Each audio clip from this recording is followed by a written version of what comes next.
Mercedes-Benz X hop 18 Citan ekan aka. Citan. 2013-yil ishlab chiqarilgan ekan. O'zimizda? Ha, o'zimda. Dizel. Mexanika korobkada. Endi 9000 demay aka. Bo'ladiganini qo'yaylik-da, sotaylik. Buni endi har kun sotiladigan mashina emas-da. Ya'ni ishqibozi oladi konkretni. Buni tushungan inson oladi. Hozir ko'rib chiqdik, to'g'ri 12000 11000 turibdi.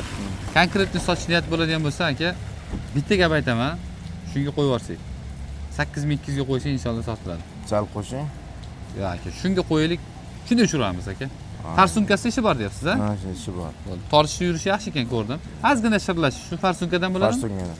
Bo'ladimi aka? Aniq bilmayman farsunkami, lekin ozgina ishi bor shu. Ha, shirilyapti-da ozgina. Bo'ldi. Balki salarkani yaxshiroq qo'yish kerakdir. Bular bilishadi, mana obunachilar bilishadi aka. Jonlar sog' bo'lsin. Videoga bitta like bosib yuboringlar.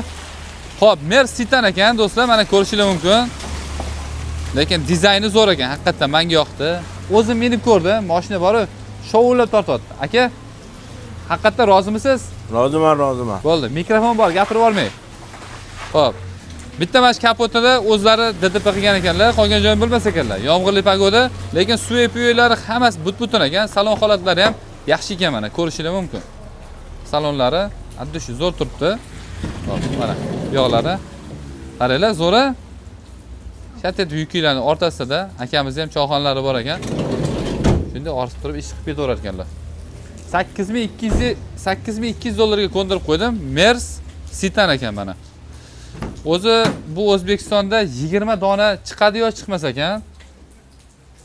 Shulardan bittasi sizniki bo'lib qolishi mumkin bo'lar ekan. 8200 dollarga sirazi bosib olsanglar bo'ladigan joy. Boy akalarim videoga like bosasizda, sirazi Indomarkan ishqibozlariga shu videoni tashlab qo'yinglar. Salarka aka 4 litr shahar ichida Dalniga 2,5 2,5 208. Bo'ldi aka. Joningiz sog' bo'lsin aka. Xudo xolasa obunachilar nomidan baraka qildik 8200 ga. Bosib yuboringlar.